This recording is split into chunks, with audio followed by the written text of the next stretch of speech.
Masuk ke dalam tenda, disinilah inti dari cerita ini. Gue tidur lagi gitu, walaupun sulit tapi kita paksain tidur, bisa lah di kondisi takut, tapi itu udah paksa banget gitu, bisa tidur nih. Gue ketiduran nih.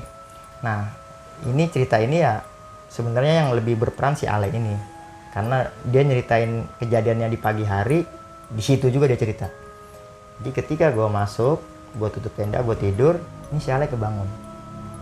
Atas dasar pintu tenda kebuka dan di luar rame. Itu kayak di pasar. Ada yang pakai levis, pakai jeans gitu, ada yang pakai, ya umumnya di pasar gimana sih? Itu rame orang lagi pada lalu lalang kan. Atas dasar itu dia kebangun.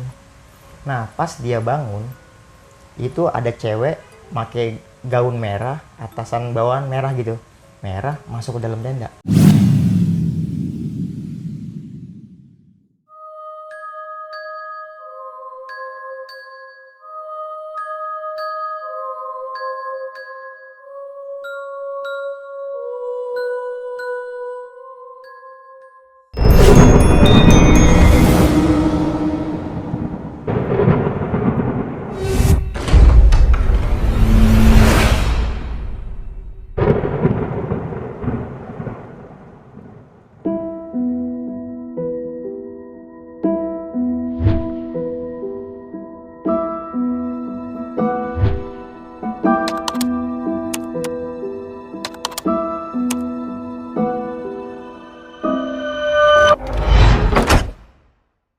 Assalamualaikum warahmatullahi wabarakatuh. Balik lagi bersama gue Ibnu Fitrus Siddiq dalam channel Timur Misteri.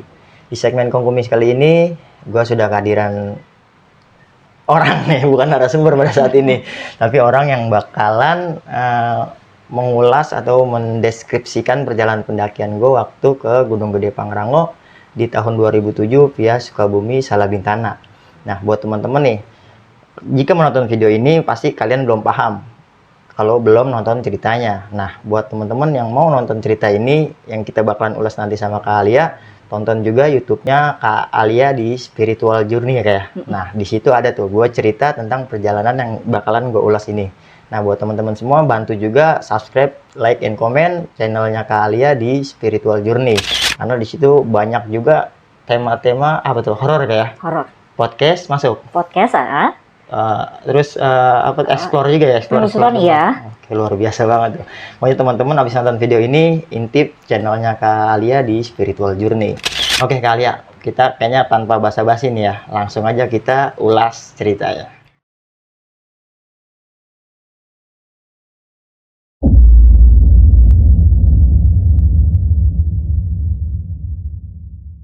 Kak, perjalanan saya ini kan di tahun 2007 Salabintana yang kita obrolin waktu itu tuh. Nah, saya mau bertanya nih Kak, ada kejanggalan-kejanggalan yang saya rasain.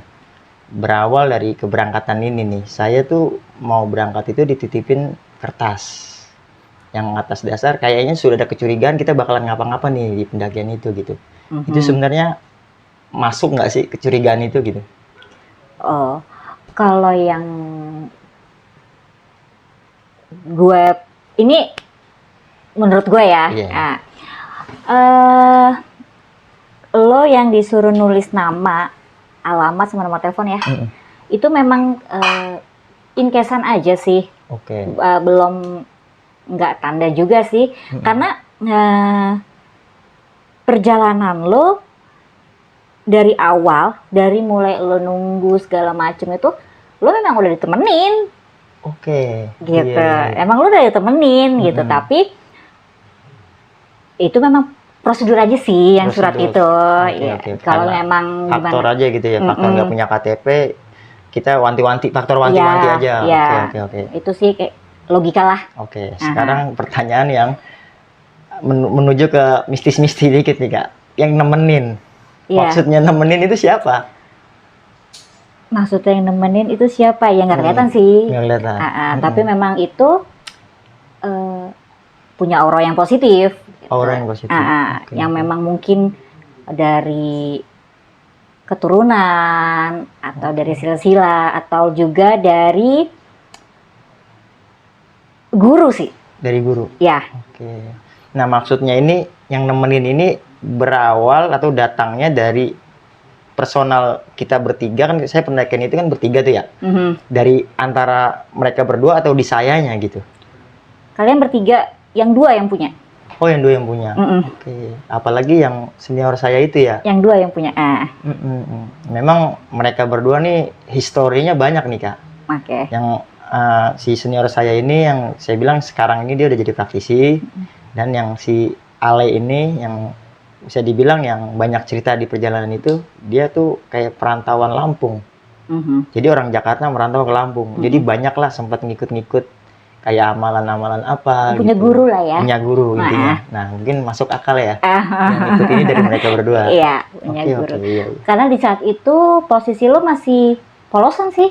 Iya, sampai sekarang ya polos sih. Oke, saat itu lo masih polosan sih. Ibaratnya masih yang kalau ada pengajian juga masih ngaji-ngaji biasa. Belum ada yang ngurit-ngurit khusus. Iya, jadi ngaji-ngaji ya taklim biasa. Iya. Nggak ada amalan-amalan di saat itu. Iya, beda sama sekarang. Oh gitu? Iya. Ntar juga saya ceritain deh soal pengajian sekarang. Nah, berarti ya udah terjawab tuh Kak ya. Karena dari 2 orang ini ya. Jadi sehingga pendakian itu diikutin sama dia. Iya. Faktor yang ngikutinnya itu kan karena auranya juga positif. Lebih nge-protect kita aja gitu ya? Nggak macam-macam? Enggak. Kalau memang siapa tadi yang sakit ya? Ale ya? Ale. Kalau emang dia nggak dijagain atau gimana, selesai sudah. Oke. Lewat sudah. Di perjalanan itu? Iyalah. Udah pucet banget kok.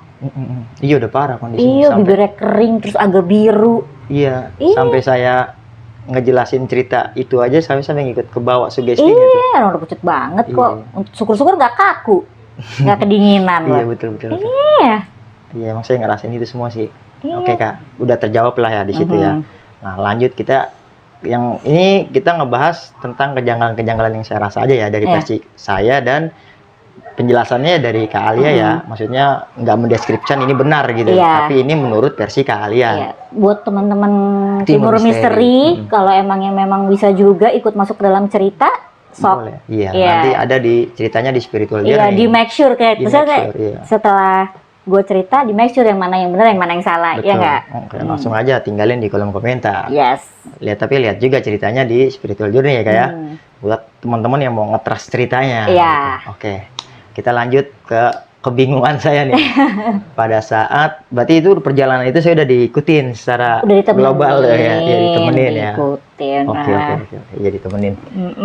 Nah, terus kejanggalan kedua dari segi kondisi Kak, yang saya janggal itu pada saat itu benar-benar sunyi. Karena kan faktor emang gunung tutup ya. Tapi sunyinya itu kayak berbeda di perjalanan itu tuh. Maksudnya sunyinya tuh kita tahu ini sepi. Biasanya kan ada gini. Kayak kedep ya? Iya. Kayak ada hawa takut, kayak kita di kamar sendiri nih. Kan sendiri kita sunyi. Tapi kita nggak merasa takut, pernah nggak? Iya. Nah, tapi pada saat itu ketika sunyi kita banyak hawa rasa takut di saat itu gitu. Iya. Nah, itu faktor sambutan dari yang nemenin kita atau gimana gitu? Karena pas di saat itu emang itu tidak lagi dibuka untuk umum ya. Emang lagi kayak diprioritaskan untuk mereka, terus lo masuk. Oke. Iya. Berarti bertamu di waktu yang salah. Yes. Oke, betul. Karena yang ilegal. Yes. Dari segi logikanya aja udah salah kan? Iya. Mungkin kalau lo pas masuk ngasih tahu, pas di daftar ngasih tahu, pasti disuruh pulang kan? Nggak dikasih. Iya. Betul. Ya karena saya juga diam-diam kan masuk pada saat itu. Nah, iya betul. Berarti secara nggak langsung juga orang yang, maksudnya makhluk yang ngedampingin saya ini ngasih respon juga buat buat makhluk-makhluk yang di sana gitu Kak. Ngasih respon gimana nih yang lu tanya? Iya, maksudnya ketika kita datang di suatu tempat yang baru ya, maksudnya dari segi si makhluk nih. Si makhluk ini datang ke sana. Dia juga harus ngatur etika nggak sih gitu? Iya dong. Di makhluk dia juga sama gitu? Iya, kita kan malah mereka itu lebih yang punya teori sendiri loh. Nah, nggak kayak kita, malah manusia yang main nyelonong aja. Iya. Malah dia lebih sensitif ke situnya ya. Iya, mereka punya yang ya ibaratnya lebih sopan lah. Uluk salam. Iya. Oke. Berarti ya perjalanan itu benar-benar mistis juga ya. Iya. Iya, secara nggak langsung nih. Iya. Apalagi nih Kak, kita lanjut ke pembahasan. Si Ale ini ngeluarin darah ya. Iya.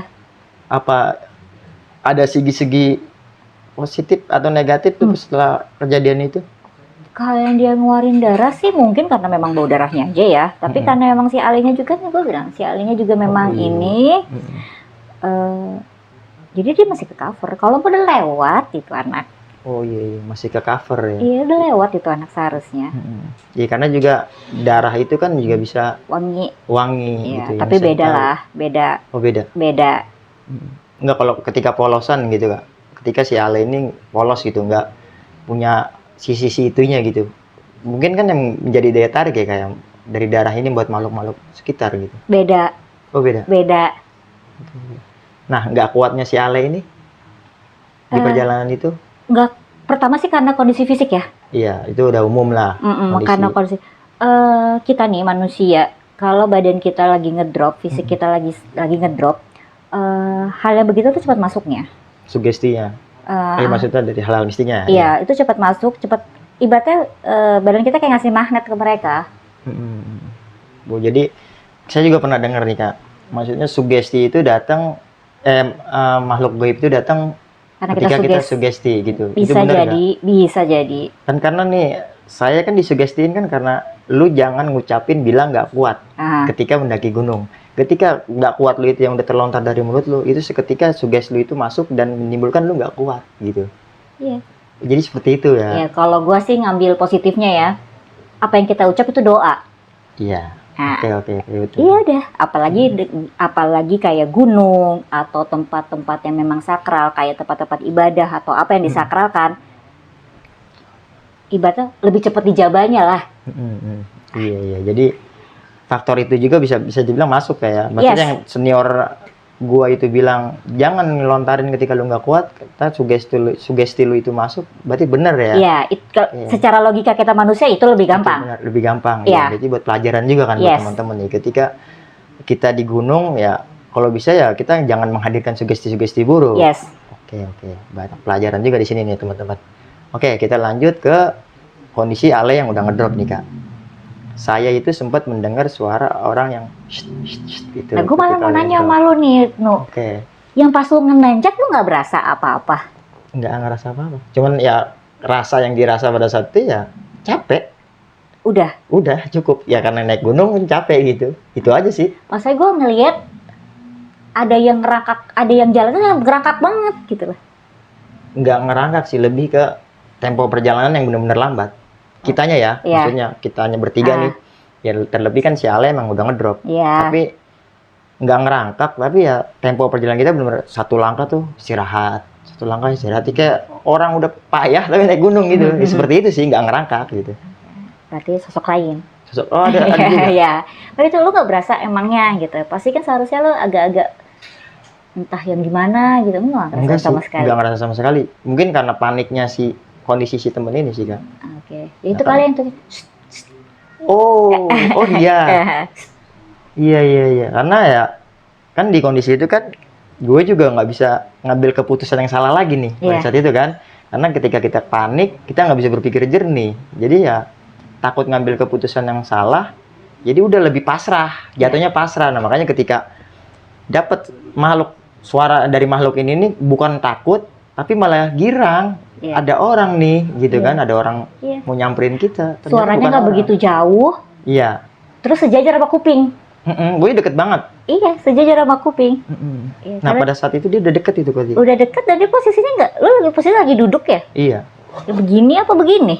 Selonjoran, terus pas karena udah sekian menit dia nggak sampai-sampai kan logika suara deket kan pasti nyampe.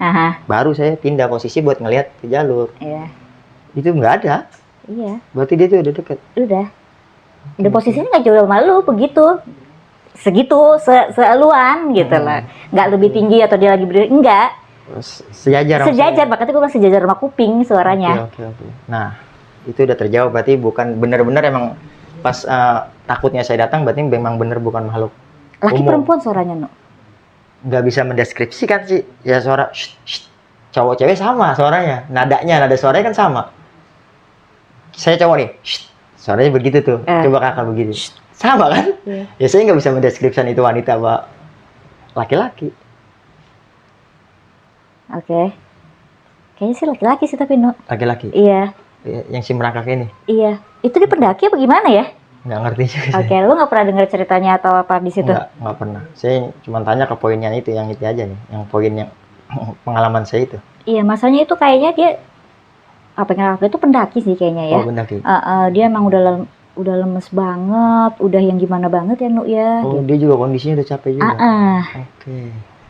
Iya, mungkin kalau saya tahu pada saat itu saya turun itu ke pulang. Pulang. Pulang. Iya. Saya takut. Itu kayaknya pendaki sih memang. Oke. Serem Pasti ini. kalau kayak itu gue bilang siapa yang kerangka kalau emang dia bukan pendaki, bajuannya kan pasti beda. Stylenya gitu. Iya. Hmm. Tapi style pendaki. Iya, pendaki sih tuh kayaknya laki tuh. Oke, berarti saya naik pada saat itu nggak bertiga, berempat. Iya. Di jalur itu gitu. Iya. Oke, gokil. Dan itu saya ditinggal kan. Iya. Ditinggal senior saya ngambil air. Saya ditinggal itu udah benar-benar mau masuk maghrib. Nah, kita lanjut ke cerita nih Kak. Saya itu ada perbedaan dimensi waktu sama senior saya. Nah, gimana tuh? Berdasarkan prasangka Kak Terawang. Dianya sih yang ke bawah ya. Dianya kayak yang lebih ke masuk dianya. ke gerbang selanjutnya ya. Oke. Elonya mah tetap di situ. Oh, Jadi yang kayak berasa sebentar dia. Iya kan saya merasa sampai 1,5 jam. Iya. Tapi logika dia cuma 20 20 menit. menit. Iya, dia sih yang masuk dimensi lainnya. Oh dia. Jadi dia tuh seakan-akan cepat padahal dia pun ada alur waktu yang lambat gitu. Iya. Oke, jadi perbedaan dimensi sampai masuk ke situ gitu Kak. Iya. Nah, sebelum ke inti ceritanya nih Kak, saya lebih tanya dulu nih Kak, di kondisi sekitar pada saat itu, di pos, di tempat yang saya ngedrop itu tuh. Yang di Tanjakan. Iya, Tanjakan. Yang pasti Ale lagi lokasi minyak. Itu kondisinya seperti apa sih Kak di situ? Kondisi yang apanya? Yang kondisi memang fisiknya apa yang bukan gimana? fisiknya. Kalau fisiknya kan sedikit banyaknya saya udah bisa lihat lah. Di luar yang faktor itunya lah, maksudnya dari ke orang-orang yang misteriusnya. Oke. Itu si Ale itu di pos ya? Apa tuh? Dia singgahnya lu? Belum. Kita hanya di jalan. Apa kayak cuman tapi kayak tanah aja sih, lataran tanah biasa, space tanah, cuman nggak bisa masang tenda juga. Space enak aja buat break gitu. Datar gitu, landai yang biasa, yang tadinya tuh jalan landai terjal terus, ketemu tempat landai itu, begitu aja sih tempatnya, fisiknya gitu. Tapi kalau gue lihat di situ kayak ada rumah kecil satu ya. Oh di situ? Iya, di tempatnya si Ale. Tempat Ale tiduran iya. Itu? Oke. Ada rumah gitu? Iya rumah, kayak gubuk kecil gitu ya. Oke, berarti saya salah tempat. Enggak juga, tapi kan baik-baik aja kan? Iya, pada saat itu saya nggak punya tata krama yang kuat sih Kak, karena kembali lagi pengalaman ya. Di saat remaja, pengalaman kita hidup di kampung orang itu belum banyak, jadi tata krama kita ya sekedar misi gitu doang, nggak sampai dalam gitu. Ketika dan itu pun sama makhluk-makhluk yang nyata. Iya. Karena ya kondisi pada saat itu kan kita juga masih remaja, hanya ya uluk salam tuh dengan sosok-sosok yang nyata ketika kelihatan sama mata ya. Iya, yang kita ngelihat orang lagi duduk, kita lewat misi, itu aja ya. Selebihnya ya nggak kasat mata ya, kita nggak permisi gitu pada saat itu. Ya mungkin ya kayak gitu ya kayak. Iya. Ya wajar juga kan ya. Iya. Masih pas wajar, berarti saya nggak salah-salah banget ya. Iya. Oke, kita pembahasan ke intinya nih Kak. Ya, nah Lia kan tadi udah denger, waktu itu udah ngedenger tuh cerita saya. Itu yang sama yang Papis Macan, apa kabarnya? Papis Macan itu yang macan kecil. Oh ada lagi? Hah? Oh yang di Suryakencana? Iya. Yang putih? Itu ntar, kita step by step nih. Itu kan perjalanan setelah ngelewatin malam itu. Di siang hari baru ketemu itu. Kita di malam dulu nih. Lucu itu. Iya. Entar, saya juga penasaran sih. Tapi satu-satu nih Kak. Yang saya lagi buang air kecil ketemu nenek-nenek. Itu saya deskripsiin versi saya dulu ya. Yang saya lihat itu nenek-nenek pakai baju bra nenek-nenek, pakai kain, rambutnya acak-acakan tapi diikat. Itu dia ngeluarin cahaya di dalam tubuh. Nggak terang, tapi kayak ada cahayanya gitu. Gimana kayak sih? lilin. Iya, pokoknya dia ada cahaya lah. Makanya saya lihat itu napak. Nah, saya juga belum ngejelasin nih. Pas ketemu siang itu kan saya baru ngeliat kondisi sekitar dong. Maksudnya di malam itu kan karena saya nyampe udah malam. Nggak ngeliat medan sekitar seluas apa gitu kan. Nah, itu pas saya lihat saya tegesin tempat semalam saya buang air kecil yang ketemu nenek itu. Nah, nenek itu ada di jurang, Kak, ternyata. Oke. Jadi kan space tanah itu 2 meter ke depan. Nah, kesananya itu jurang. Nah, nenek itu duduk ada diri di tengah jurang yang semalam saya lihat sebenarnya itu dia napak di tanah. Oke. Tapi kondisi realnya setelah siang saya lihat itu jurang. Nah, kalau saya samperin mungkin dia tuh diri di jurang. Iya, kalau lu samperin lu jatuh. Iya. Iya. Soalnya kenapa saya bilang itu jurang gitu? Karena di belakang dia itu pohon. Yang saya lihat itu pohon dia itu di belakang dia ya di tanah yang dia dipijak sama. Tapi pas ketika siang itu pohon itu dari bawah. Dari bawah jurang gitu ada pohon. Yang pohonnya ada, cuma nenek itu ya nggak ada, walau alam. Nah, itu neneknya diri berarti di jurang. Yang lu lihat makhlukannya apa bayangannya? Makhluk jelas. Makanya yang pertama terlintas di otak saya lagi buang air kecil, diliatin orang, malu. Nggak terlintas itu makhluk halus. Pas yang kedua baru saya sadar. Pas setelah kita lagi buang air kecil kan imajinasi kita canggih gitu. Sambil mikir ya? Iya, sambil mikir. Nah, di situ saya langsung mikir, wah, nggak logika nih nenek jalan ke sini, gua aja kan perjalanan begitu beratnya kan, apalagi dia.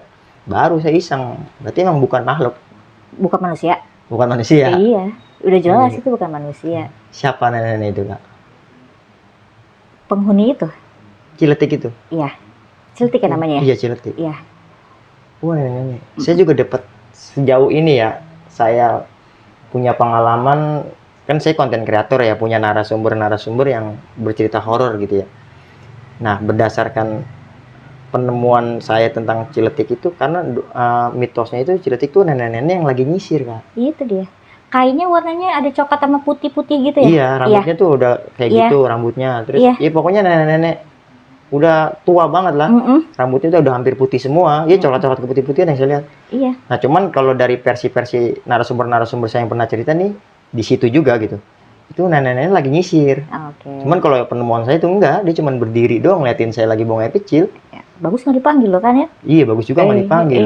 Dia nggak ngerespon apa-apa sih, nggak senyum, nggak. Coba ngeliatin aja. Iya, nggak ngasih ekspresi apa-apa, datar. Cuman ya karena kalau dia senyum mungkin saya nyapa gitu kan. Iya. Nek, maaf, malu gitu kan. Jadi dia datar, dia nggak ngasih ekspresi apa-apa. Gitu. Berarti ya bukan penunggu situ ya? Iya, itu yang penunggu situ ya. Namanya gue cari sendiri aja di Google dah ya. Iya. Oke, kita ke poin utama nih, Kak. Berarti yang saya kan di cerita itu udah ngejelasin ya kalau saya itu berada di pasar setan. Dalam dimensinya dia. Saya masang tenda di pasar setan. Gitu di Ciletik juga, Kak. Itu kondisinya gimana tuh, Kak? Saat itu emang lagi ramai banget ya. Itu posisi sekitar jam 1 atau setengah jam 1 jam 2-an nih kalau nggak salah. Iya, pas si Ale bangun itu jam segituan. Iya, jam 1 jam 2-an.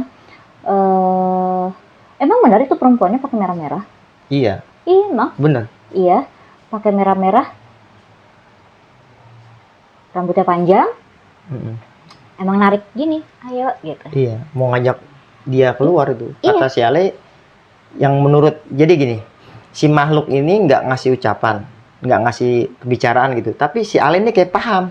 Iya, emang kalau makhluk kayak gitu tuh memang di sini bicaranya. Jadi itu si Ale tuh kayak gitu. Dan yang dia bilang tuh kita tuh mau dibawa satu-satu, nggak si Ale doang. Jadi berawal dari Ale, terus Om Rudi, pentingnya gue itu kan, terus baru gua gitu. Jadi secara nggak langsung si Ale nih udah tahu maksud nih si perempuan, dia mau ngajak kita bertiga, cuman satu-satu nih karena Ale yang lebih ngerespon karena dia, area gitu yang memang lagi posisinya saat itu lagi yang drop ya. Iya, dia lagi ngedrop, mungkin sugestinya juga lagi tinggi. Nah, makanya dia yang ditarik duluan. Nah, berarti siapa nih? Ada hubungannya gak nenek-nenek sama perempuan ini? Oh, enggak lah. Perempuan itu nenek-nenek itu. Oh, beda. Beda teori tuh. Nah, si bangunnya si Ale dari tempat itu kan atas dasar ramai di kondisi itu. Yang dia bilang ada orang yang pakai celana jeans kan. Pada umumnya di pasar gitu. Itu benar-benar pasar gitu. Bener pasar. Coba lo kebangun. Oh gitu. Mungkin sama yang dilihat. Sama sih, persis enggak ya. Tapi mungkin lo bisa merasakan energinya sih. Ramainya di situ gitu ya. Iya. Kita kan manusia pasti kalau buat energi masih bisa ngerasain ya.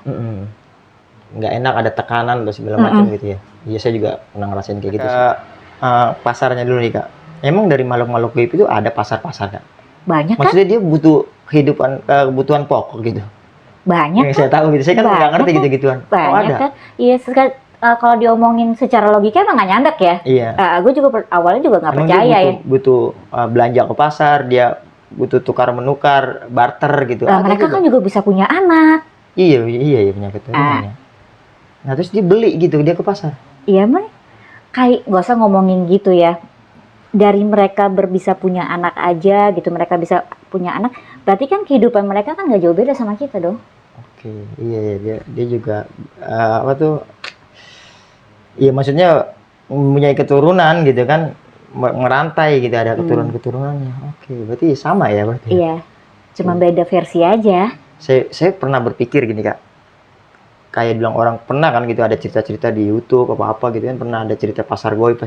Iya. Saya itu awalnya nggak percaya tuh sama gitu-gituan, masa setan punya pasar kan gitu. Iya. Ternyata bener ya. Iya. Oke. Nah, kalau lo nggak percaya lo kapan? Someday lo bakal masuk ke situ. Oke. Iya. Iya. Lo minta aja. Terus ngimpi gitu. Lo mintanya apa? Mau mimpi apa mau real ngeliat? Jangan, nggak berani juga kita. Enggak. Mendingan tahu deh lo kalau gue sih mendingan real lihat ya, jadi lo bisa kontrol diri lo ya. Dan kan jarang juga manusia bisa kontrol dirinya lo saat mimpi. Lebih baik real gitu kalau mau gitu. Iya. Ini referensi Kak Alia aja nih. Iya. Daripada ngimpi mendingan real. Iya dong. Tapi kalau saya mendingan jangan. Oke. Kan lo biar nggak penasaran, lo kan pengen bener nggak sih ada? Iya, cuman penasaran ini nggak perlu dibuktikan. Nggak perlu dibuktikan. Oke. Dari cerita ini aja pengalaman ini udah 80% percaya. Oke. Dikira lo butuh yang oh iya bener loh gitu. Oke, enggak. Enggak. Udah percaya. Udah. Oke, kita ke poin utama Kak. Semua ajakan saya untuk masuk ke dimensi dia kan gagal atas dasar si mbah ini nih, si kakek-kakek ini. Saya belum ngedetailing nih sosok kakek-kakek yang ditemuin sama si Ale kan, yang ngecegah tuh kita buat diajak sama dia. Sampai sekarang pun saya punya penasaran sama kakek-kakek itu, minimal banget bisa lah sampein terima kasih saya sama tuh orang. Oke, gimana Kak itu? Pakaiannya hitam-hitam pangsi kan? Betul. Celananya agak segini nih. Dia yang dibilangin sama si Ale itu dia pakai topi caping. Topi caping tuh kayak apa ya? Gue kan nggak ngerti. Topi bambu. Oh, oke. Cuman nggak dipakai. Di bawah doang? Di samping dia. Dia duduk begini nih. Di depan tenda. Di topinya topi caping. Terus kan ketika diajak, dia 3 kali ngomong, jangan bawa dia. Terus cewek itu tetap narik, jangan bawa dia. Tetap narik. Yang ketiga tuh lebih dipertegas, jangan bawa dia. Baru cewek itu nurut. Mundur, nurutin. Kesannya nih si kakek-kakek ini kayak punya stratanya kayaknya lebih tinggi. Makanya nih cewek ini nurut aja gitu. Bener kayak gitu? Maksudnya bener. Apa nih? Maksudnya kita cocokin nih. Bener. Yang menurut Kak Alia. Bener. Maksud kakek-kakek itu nolongin kita? Nah, biar tahu saya. Siapa yang Om itu namanya? Om Rudi. Nah, tanya jelas sama dia. Dia ngekip Kak. Sampai sekarang pun dia ngekip. Cerita ini dia cuma bilang di situ pasar setan gitu doang, poinnya doang, cuman nggak dikasih tahu nih sosok ini siapa. Sosoknya itu ya tanya Om Rudi. Gue takut gitu, apa namanya, abis dia ngekip, emang takutnya nggak boleh diceritain. Dia nggak mau, sih, dia nggak mau orang-orang tahu dia keturunan dari mana, silsilah dia siapa, itu loh. Dia nggak pengen dicari tahu siapa dia, dibalik dia gitu. Iya, takutnya ya. Saya punya pemikiran yang sama. Ini mah pemikiran bodohnya saya ya, pemikiran bodoh aja, cuman cocok loginya saya lah. Iya. Secara garis besar nih, langsungnya saya bilangin di sini. Saya sempat mikir, ini kodamnya Om Rudi. Kalau saya, kodam sih bukan. Kodam sih bukan, itu memang yang penjaga di situ. Oh gitu. Iya, tapi yang lumayan memang posisinya yang di atas. Mereka yang lain gitu. Iya. Dan si penjaga ini memang ada, Om Rudi ini memang punya silsilah dari mereka. Oh nyambung. Yes. Makanya dia juga masih ngelindungi. Yes. Oke, ya mungkin Om Rudi juga nanti Ya, bisa maaf ya Om, maaf ini Ibnu nih. Nggak apa-apa Kak, ini Om Rudi orang baik banget sama saya. Oke. Sampai sekarang pun ya dia juga masih banyak ngajarin saya Iya. perihal itu gitu. Perihal dunia-dunia ke yang tak kasat mata gitu. Maksudnya suka ngasih penjelasan, ngasih arahan gitu kan.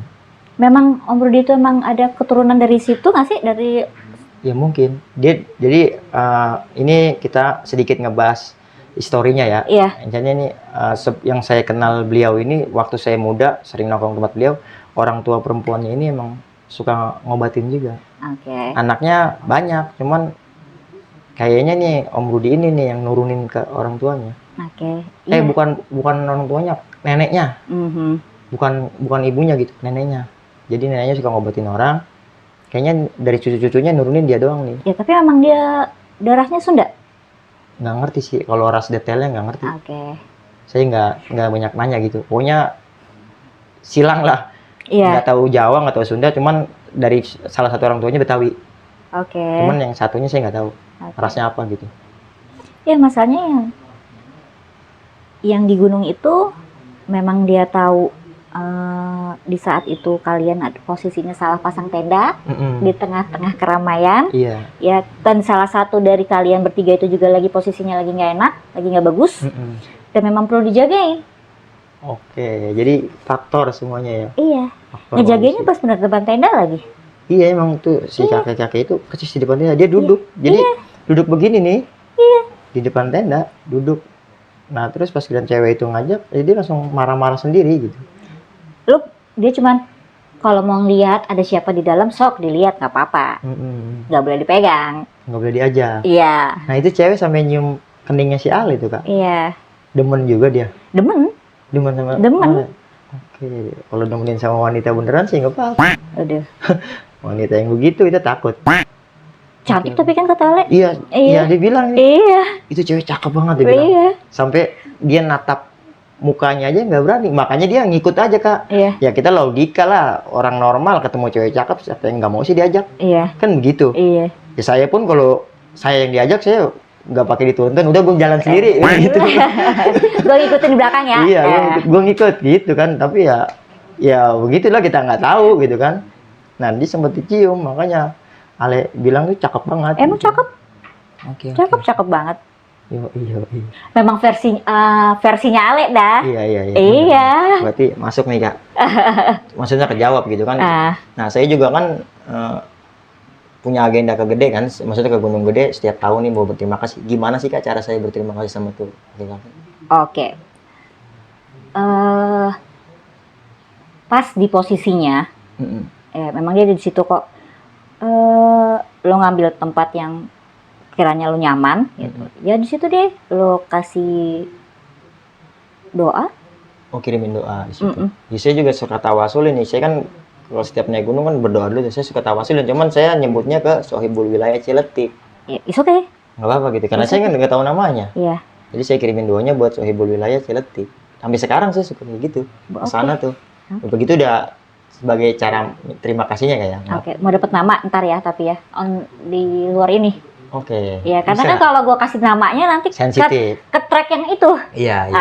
Ntar aja di luar frame ya. Iya. Oke, ntar ya buat teman-teman yang pengen tahu japri aja ke saya. Oke, udah terjawab nih Kak. Maksudnya keraguan-keraguan saya pada saat di malam itu tentang pasar goib ini. Sekarang kita ke anak macan yang saya temuin di Surya Kencana. Oke. Yang Kak Alia nih dari tadi kayaknya nafsu banget dia pengen ngejelasin itu binatang.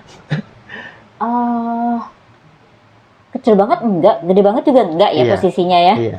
Warna-warnanya putih juga enggak, coklat juga bukan enggak. Iya, pokoknya saya ngeliat kan sosok itu di 20 meter ke depan. Jadi nggak terlalu jelas itu ya. Yang saya lihat ya putih gitu. Maksudnya yang nggak bisa ngedeskripsiin kalau itu putih terang gitu. Enggak, maksudnya ya putih yang saya lihat. Dia ngapain ngeliatin lu doang apa gimana? Dia ngeliat, dia berhenti kayak kucing lagi standby, gimana sih? Kucing lagi bengong teman kayak mandangin orang gitu. Iya begitu. Lu doang yang ngeliat. Nah saya sempat mau ngasih tahu kan, bilang Om ngeliat itu nggak, kan udah nggak ada. Itu si Om Rudi ngeliat, cuman si Ale nggak. Kan Om Rudi langsung bilang kan, udah jangan digubris gitu kan, Iya, emang bayin aja. peka ya. Iya, Om Rudi yang lihat, si Ale ini enggak. Pas kita cerita juga Ale enggak. Nggak lihat. Nggak ngeliat. Pas lu flashback turun, lu cerita-cerita, Enggak, pasti iya. kan lu berbagi cerita dong? Iya, Pak, itu langsung diangkut, masih kita ceritain langsung. Cuman ya emang si Ali ini nggak ngeliat. Cuman ya Om Rudi ini ngeliat. Soalnya saya apa ya, mendominasi ini bukan binatang sungguhan ya itu karena kalau objek visual, secara visual nih kan, objek semakin dekat kan semakin jelas. Iya. Ini tapi begini-gini aja nih ya. Nggak Iya. nyampe-nyampe saya Ya nyampein lagian dia. kalau lu ngedeket pasti kan dia udah ngehantem lu. Iya. Apalagi itu iya. binatang buas. Iya. Tapi Iya ini dong. enggak begitu-gitu aja. Hilangnya pas mau saya cuman nengok sebentar dia udah nggak ada. Siapa dia? Siapa dia? Dia penunggu savana ya. Oke, yang di Surya Kencana itu. Iya. Dia Lu binatang. oke juga lu ya. Apa tuh? Ngeliat ditemuin terus ya. Ya nggak ngerti saya. Karena bawa si Om Rudi ini mungkin yang basicnya praktisi. Tapi kan seharusnya lihat kalau emang lu nggak punya memang talenta. Iya, talenta untuk ke situ gitu. Iya, nggak mungkin juga lihat. Oh, mungkin dia doang ya. Iya dong. Iya, iya, iya. Ya, saya nggak ngerti Nah kalau itu yang mau gue tanya malah ke lo gitu. Enggak sih. Nanti ada titipan pertanyaan sih, Kak. Tapi Oke, nanti kita oke. ngebahas step by step dulu nih. Ah, Masih ada satu lagi yang mau saya tanyain. Tentang si Om Rudi ini nih. Saya tuh terakhir pernah naik sama dia aha, di pandemi kemarin. aha. Jadi naik lagi bareng nih. Kan saya naik di 2007. Di kemarin nih 2019 saya kayak flashback nih. Saya mau ngabdi sama dia. Oke. Lebih ibarat kata gini, yang ngenalin saya, nyekokin saya tentang gunung kan pertama dia di pendakian itu. Nah kemarin nih saya pengen ngabdi, udah Om, sekarang kita naik gunung. Om terima beres. Om terima beres, Iya. nah, pembawaan. Jadi saya porterin nih, Iya. udah lu bawa Bawa badan diri lu aja, Iya, ya. carry lu gue bawain gitu. Tapi akhirnya sih enggak, karena banyak tragedi juga. Saya udah nyeritain di konten saya juga tuh pendakian itu. Nah makanya saya tuh pas naik sama dia kayak punya keraguan, Kak. Kenapa? Ini si Om Rudi ini kayak ngajak, lu kita harus ke Surya Kencana malam ini sampai. Oke, ditarget ya. Target. Kedua, turun dari sini capek nggak capek, kita harus sampai ke Curug Ciberem. Lu semua mau gue mandiin di sini. Oke. Kayak ada misi pas naik selanjutnya sama dia. Itu misi itu ada sangkut pautnya sama pendakian yang pertama itu nggak? Ke gunung yang sama. Oh, gunung Tapi sama. jalur yang berbeda. Tapi dia kayak punya misi di Surya Kencana ini yang saya ingat binatang. Dia tuh kayak punya misi. Itu kita jam 4 sampai Kandang Badak. Itu Surya Kencana kita udah punya feeling nyampe pasti bakalan malam. Tapi dia babat. Kita harus sampai sana, kita udah ditungguin. Dia ngomong kayak gitu. Ada kaitannya nggak itu buat ketemu sama tuh sosok binatang itu? Ada, Masih ada. ada. Dia sih pernah nyentil omongan tuh. Kita nih nanjak ini nyampein undangan. Jadi, Nyampein undangan. Oke. jadi berdasarkan undangan, Yes. dia tuh ngomongnya seperti itu. Yes. Ya, kalau itu benar. Oke. Kalian naik ke atas karena diundang. Iya. Bukan nyampein undangan. Lu Iya. nyampein undangan berarti lu ngundang mereka. Iya enggak, kita diundang gitu. Diundang, Jadi ya, ditungguin. itu benar. Kita harus nyampe di sana. Itu gitu. benar. Dia ngomong karena nih itu di yang tadi bilang di Kandang Badak jam 3 itu Surya Kencana sampai Surya Kencana kan jam 8 malam. Itu benar-benar udah capek banget, kita ngelewatin puncak terus turun lagi. Kalau dari segi dibilang nggak mau, pasti semuanya pada nggak mau gitu karena kondisi udah nggak memungkinkan. Berapa orang lo? Itu 10 Oke. orang. Nah, ada kejanggalan lagi. Itu kan dari Kandang Badak ke Surya Kencana itu kan lewatin puncak dulu baru turun. Pas kita ke puncak, mau ke Surya Kencana kan turun itu cuma 45 menit. Nggak sampai lah, orang turun doang kan naik aja 45 menit. Pasti di bawah 40 menit. Tapi itu nggak sampai-sampai. Sampai dari jam 6 sampai jam 8, 2 jam. Kita turun dari puncak ke Surya Kencana. Itu habis maghrib malam. Sampai tuh Surya Kencana jam 8. Nah, Emang disuruh sampai jam 8 kan? nggak ngerti. Pokoknya dia kayaknya egois banget harus sampai sana gitu kan. Nah, Ada yang nyeletuk, ini nggak nyampe-nyampe, ini nggak normal nih, ini nggak wajar. Langsung nih si Om Rudi ngomong nih, Kak, ngomong begini, lu ngikut boleh tapi jangan nangkringin nih orang. oke. Itu seketika nyampe, yang depan ngomong, ini Surya Kencana udah sampai. Itu habis Oke. digebrak begitu sama Om Rudi. Abis diomelin. Iya, lu ngikut boleh tapi jangan nemplokin dia. Oke. Itu langsung jalanan langsung ketemu Surya Kencana. Itu pendakian terakhir tuh sama beliau. Aha. Ada misi, ada kaitannya nggak sih, Kak, sebenarnya? Itu juga orang-orang yang nanjak itu emang orang-orang yang dipilih sama Om Rudi ya? Iya, ada nih anak buahnya kesayangannya dia nih 2 orang. Iya, Jadi itu interaksinya jadi orang mulu nih, yang dia Iya. asiknya sama yang sama-sama Iya. ngerti. iya. Oke. Iya memang ini gitu. Jadi ada misi juga. Iya, totalnya 4 orang sama dia. Iya sama dia tuh kayak apa ya, kayak yang lebih bisa lah. Iya. Ini ajakan dia ini kayak anak murid-muridnya. Iya. Oke, berarti emang ada misi juga tuh ya. Iya. Oke. Dan makanya tuh dia bilang jam segini sampai sini, jam segini sampai sini, karena memang undangannya dibuka pintunya jam segitu. Jadi misi semuanya berdasarkan misi Iya. pendakian itu. Iya, karena kan dia emang diundang ya. Jadi kan dikasih tahu. Jadi kayak kita undangan perkawinan aja kan, Iya. ya begitu ya. Iya, open gate-nya jam segini ya. Iya. Bagus nggak pakai dress code ya. Iya. Oke Kak, terima kasih banyak sebelumnya. Tapi sebelum kita tutup, satu lagi pertanyaan. Apa? Tadi kan saya nyampe ke sini, nah, terus dari suami suami kan Kak ya? Iya. Iya, suami Kak Alia nih bilang katanya di sini lu bagus juga itu. Nah, sekaliannya saya tanya di sini nih Kak. Apa? Maksudnya apaan? Saya nggak ngerti sama sekali. Yang Kak Alia lihat. Dia nggak gitu besar nih di sini nih. Tapi lumayan warnanya, warna yang bikin dia bilang bagus warnanya oke. Nah, terus bentukannya kayak ujungan enggak ada gitunya tuh. Gitu tuh. Ada motifnya gitu. Enggak, ada ukir dikit di paling atas di ujung. Itu dari mana Kak? Berawal dari mana? Terus ngapain gitu? Nah, kok nggak berapa dari mana? Enggak, maksudnya buruk apa baik gitu? Oh, bagus. Oh bagus, energinya bagus. Bagus. Oke. Kalau saya mau konsultasi kan konsulnya gimana nih? Wah, ilah. Bagus. Iya. Bagus kok. Saya nggak paham itu kan. Ini maksudnya benar-benar orang polos ya dibilang itu bagus juga tuh gitu. Maksud saya benar-benar wallahi saya nggak ngerti apa-apa. Nah, itu bagusnya loh. Terus aja kayak gitu. Jadi kita yang tidak mencari, yang emang niatnya berdoa, niatnya tawasul memang buat di atas, ya kan? Memang karena lo sama pencipta lo. Iya. Dan yang sekelilingnya pun juga bisa merasakan gimana tulusnya lo. Oke, jadi yang dikasihnya pun yang baik.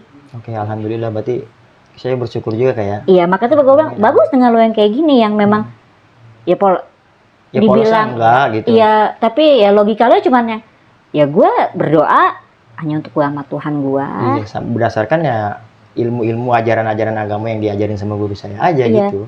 Ya kayak ilmu-ilmu yang lain juga kan lewat ajaran agama disuruh zikir segala macam, tapi kan nyatanya udah beda. Iya. Jadi saya tuh diajarin nggak mendominasi ke sosok-sosok yang memuslihat kita gitu kan. Kadang ada nih ketika kita belajar hikmah kan kita nggak bisa tahu nih ketika sosok yang datang ini muslihat atau memang bener sosok yang datang itu bener-bener yang terpanggil gitu kan. Nah, saya nggak pelajarin itu gitu, lebih ke nge-pure aja udah gue jalanin, ntar yang sesuatu yang baik ya pasti Allah ngasihnya yang baik. Itu nah, terus pertahankan yang kayak gitu. Terus pertahankan yang kayak gitu. Oke, jadi dampak dari situ. Alhamdulillah ya semoga saya bisa ngebawa diri lah biar jadi lebih baik lagi. Iya, intinya sih itu. Makanya tuh dengan lo yang sekarang tuh udah oke, udah. Gini aja deh ya. Iya, tapi ya nggak bisa. Gue karena saya takut jadi tinggi dada. Iya, maka itu kalau lo yang begini ya, gue berdoa ya. Tadi lo bilang gue nggak peduli dengan sosok-sosok yang hadir atau yang apa, ya gue cuma sebatas ini itu udah bagus. Kalau buat gue ya, tapi dibalikin lagi nanti lo nya mau gimana ke belakang. Ya saya juga, setiap manusia kan pasti butuh introspeksi diri lah. Intinya semuanya berusaha menjadi yang terbaik gitu aja. Oke, Kak Alia, terima kasih banyak sudah mau mampir di Timur Misteri.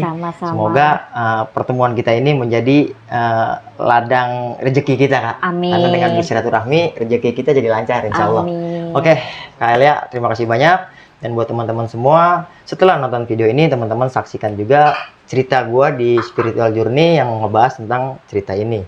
Untuk lebih detailnya langsung nih gercep nonton ceritanya di Spiritual Journey. Oke, kiranya itu aja yang bisa gue sampaikan pada kesempatan hari ini. Kurang dan lebihnya gue mohon dibukakan pintu maaf yang seluas-luasnya. Akhir kata, gue Ibnu Fitro Sidik. Aku Alia. Pamit undur diri. Assalamualaikum warahmatullahi wabarakatuh.